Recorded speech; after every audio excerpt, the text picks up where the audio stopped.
إن الحمد لله نحمده ونستعينه ونستهديه ونستغفره ونعوذ بالله من شرور أنفسنا ومن سيئات أعمالنا. من يهده الله فلا مضل له ومن يضلل فلا هادي له. أشهد أن لا إله إلا الله وحده لا شريك له وأشهد أن سيدنا محمدا عبده ورسوله. اللهم صل على سيدنا محمد وعلى آله وأصحابه وسلم تسليما كثيرا.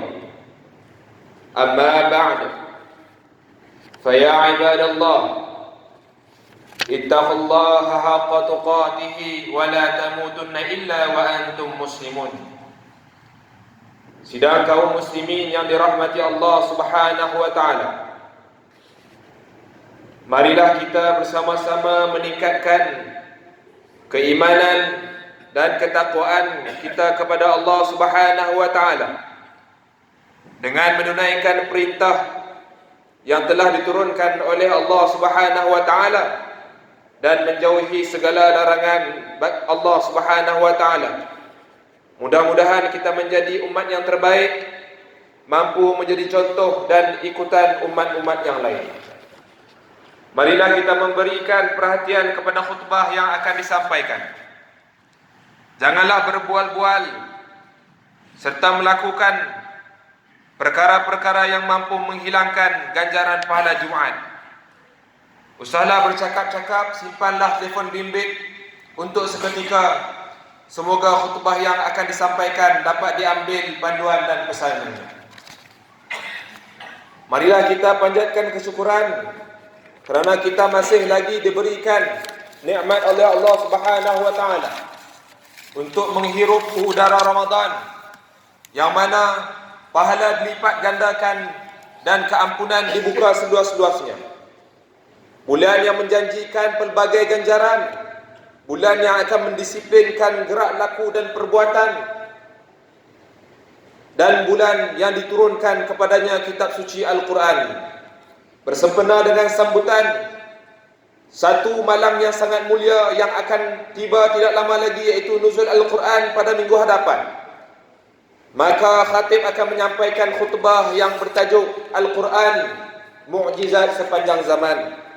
Kaum muslimin yang dirahmati Allah Subhanahu wa taala, Al-Quran secara umumnya, sama ada dari segi bahasa, gaya atau isinya, adalah satu mukjizat dan sumber petunjuk bagi membentuk kehidupan yang bahagia. Firman Allah Subhanahu wa taala dalam surah Al-Isra ayat 9 ba'da a'udzubillahi minasyaitonir rajim. Inna hadzal Qur'ana yahdi lillati hiya aqwam wa yubashshirul mu'minina alladhina ya'maluna as-salihati anna lahum ajran kabira. Yang maksudnya, sesungguhnya Al-Quran itu memberi petunjuk ke jalan yang amat benar, yakni agama Islam, dan memberikan berita yang menggembirakan orang yang beriman yang mengerjakan amal-amal soleh bahawa mereka beroleh pahala yang sangat besar. Al-Quran jugalah yang berjaya mencetuskan bibit-bibit keimanan seorang insan yang pada awalnya sangat menentang Islam, tetapi akhirnya beliau menjadi seorang sahabat Rasulullah sallallahu alaihi wasallam yang amat berpengaruh lagi berwibawa.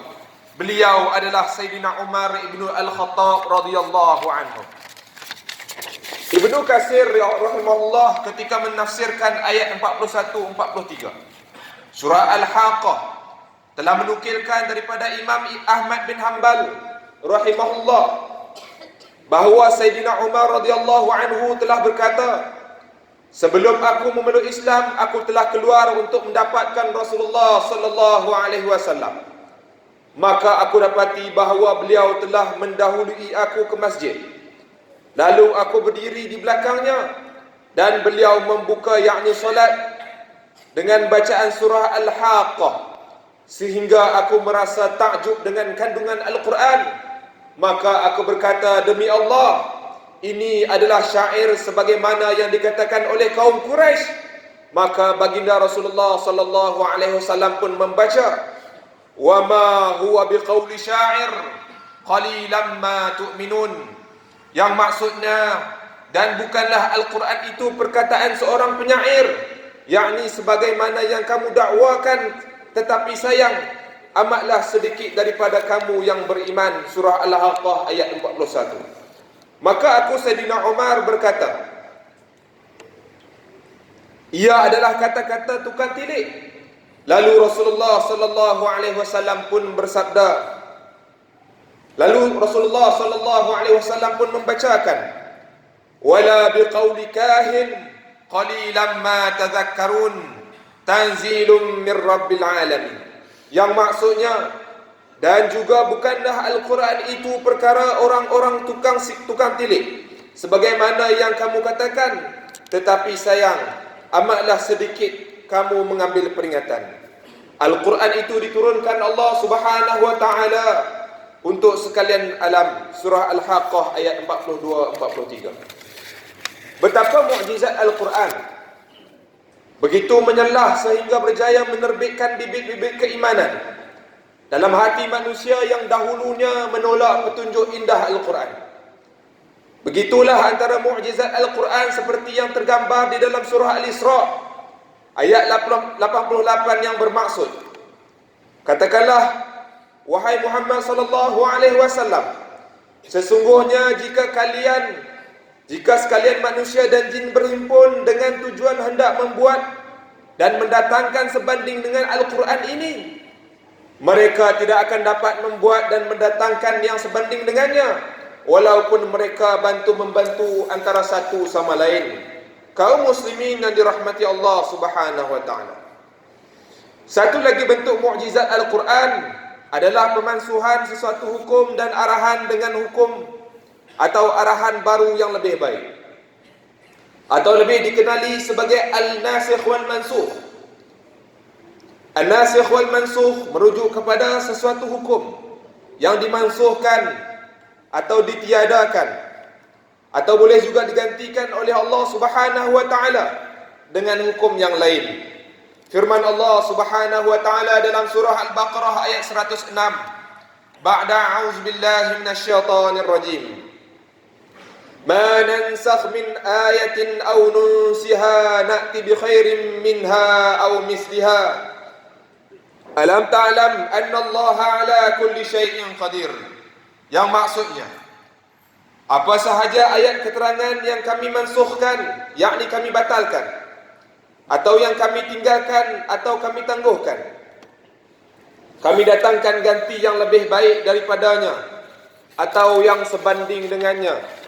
Tidakkah engkau mengetahui bahwasanya Allah Subhanahu wa taala itu maha kuasa atas tiap-tiap sesuatu. Seorang ahli tafsir terkenal, Syekh Mutawalli Sya'rawi rahimahullah, ketika menafsirkan ayat ini, menyatakan bahawa ianya tidak bermaksud bahawa terdapat kekurangan pada risalah terdahulu sebelum perutusan Nabi Muhammad sallallahu alaihi wasallam. Akan tetapi maksudnya di sini, risalah mereka adalah yang terbaik bagi kelompok manusia yang hidup pada zaman tersebut. Kemudian Syekh Asy-Sya'rawi rahimahullah menambah lagi, perkembangan gaya dan cara kehidupan telah mengundang pelbagai isu baharu yang belum pernah dialami oleh zaman dahulu. Oleh yang demikian, ketika diutuskan Rasulullah sallallahu alaihi wasallam, baginda sallallahu alaihi wasallam dibekalkan dengan huraian atau jalan keluar bagi permasalahan yang tidak pernah wujud di zaman para rasul alaihi wasallam sebelumnya. Sebagai contoh, pada zaman Nabi Muhammad sallallahu alaihi wasallam, pensyariatan kiblat ke arah Baitul Maqdis telah dimansuhkan dan ditukarkan ke arah Kaabah di Mekah Al-Mukarramah. Ini secara jelas berlainan dengan kelaziman yang telah lama diamalkan oleh umat nabi-nabi yang terdahulu. Kaum muslimin yang dirahmati Allah Subhanahu wa taala, pengajaran yang kita boleh perolehi daripada ini adalah bahawa peningkatan diperlukan dalam kehidupan, sama ada peningkatan dari segi amalan, kerohanian, atau juga peningkatan di dalam urusan duniawi yang dapat memberikan kemanfaatan kepada diri kita. Malahan adalah menjadi ajaran Islam bagi kita berlumba-lumba untuk mempertingkatkan diri, untuk memperoleh kejayaan dalam kehidupan di dunia maupun kehidupan di akhirat. Sabda Rasulullah sallallahu alaihi wasallam yang bermaksud, berlumba-lumbalah untuk memperolehi apa sahaja yang memberikan kemanfaatan padamu, dan mohonlah pertolongan kepada Allah Subhanahu wa taala, dan janganlah merasa lemah. Sebagai contoh, dari segi ibadah, jika di dalam bulan Ramadan kita sering bertadarus Al-Quran selepas solat tarawih, maka adalah lebih baik jika bertekad untuk bertadarus di masa-masa dan kesempatan yang lain juga, dan bertadarus sambil menghayati maksud-maksud Al-Quran, yakni mentadabur ayat-ayat maksud daripada pengajaran Al-Quran. Inilah ciri-ciri agama yang dinamik, agama yang progresif, agama yang berdaya saing, mampu meleraikan kerumitan dan masalah ummah di mana dan di bila-bila masa sahaja. Ini juga pengajaran yang dapat digarap daripada maksud an-nasikh wal mansukh. Ia bukan sekadar satu lipatan sejarah pensyariatan atau pemansuhan sesuatu perkara. Bahkan lebih baik dari itu, ia mengajar dan mengajak kita sentiasa bertafakur, memikirkan hal keadaan kehidupan beragama, agar ia sentiasa berkembang serta maju, mengikut setiap dasar dan prinsip agama itu sendiri. Kaum muslimin yang dirahmati Allah Subhanahu wa taala, pada kesempatan ini juga bersempena dengan peringatan Hari Polis ke-217 pada tahun ini. Khatib merakamkan setinggi-tinggi ucapan penghargaan dan terima kasih kepada pasukan polis Diraja Malaysia yang banyak memberi jasa kepada agama, bangsa dan negara. Mereka telah melaksanakan amanah dengan penuh tanggungjawab. Hasilnya pada hari ini, dengan izin Allah Subhanahu wa taala, kita semua dapat menikmati kehidupan yang aman dan harmoni. Justru khatib menyeru kepada semua lapisan masyarakat agar memberi kerjasama dan sokongan padu berterusan kepada pasukan polis Diraja Malaysia dalam menjaga keamanan negara. Khatib juga menyeru kepada semua warga polis Diraja Malaysia agar terus bekerja dengan profesional, jujur, amanah dan berintegriti, serta menghindarkan diri daripada terlibat dalam perkara-perkara yang boleh mencemarkan imej pasukan polis Diraja Malaysia. Sifat-sifat murni dan terpuji yang diamalkan seperti ini telah dijanjikan ganjaran pahala yang besar oleh Allah Subhanahu wa taala. Akhirnya di penghujung khutbah ini, izinkan khatib merumuskan beberapa pengajaran penting dari khutbah yang disampaikan.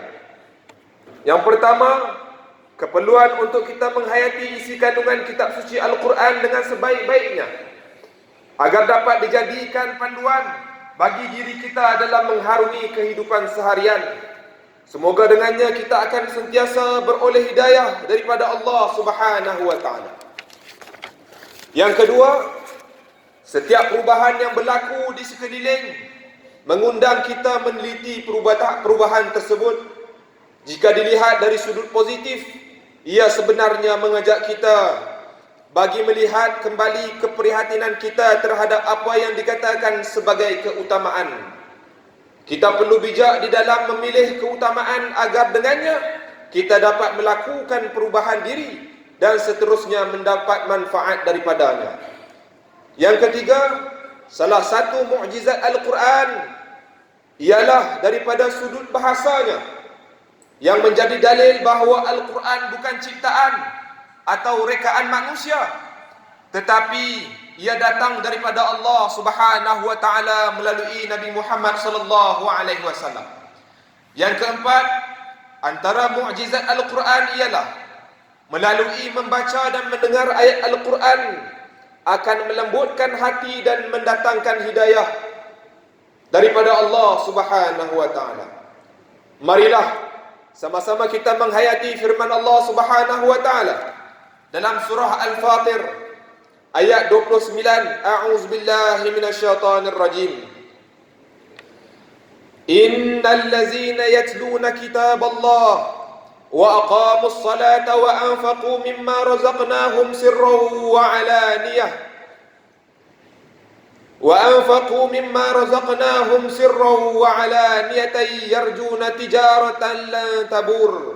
Yang maksudnya, sesungguhnya orang-orang yang selalu membaca kitab Allah, yakni Al-Quran, dan tetap mendirikan solat serta mendermakan daripada apa yang kami kurniakan kepada mereka secara sembunyi atau secara terbuka, mereka yakni dengan amalan yang sedemikian itu mengharapkan sejenis perniagaan yang tidak akan mengalami kerugian. Barakallahu li wa lakum fil Qur'anil azim. Wa nafa'ani wa iyyakum bima fihi minal ayati wa dzikril hakim wa taqabbala minni wa minkum tilawatah. Innahu huwas sami'ul alim. Aqulu qawli hadza wa astaghfirullahal azim li wa lakum wa lisairil muslimin wal muslimat wal mu'minin wal mu'minat fastaghfiruhu innahu huwal ghafurur rahim. آمين.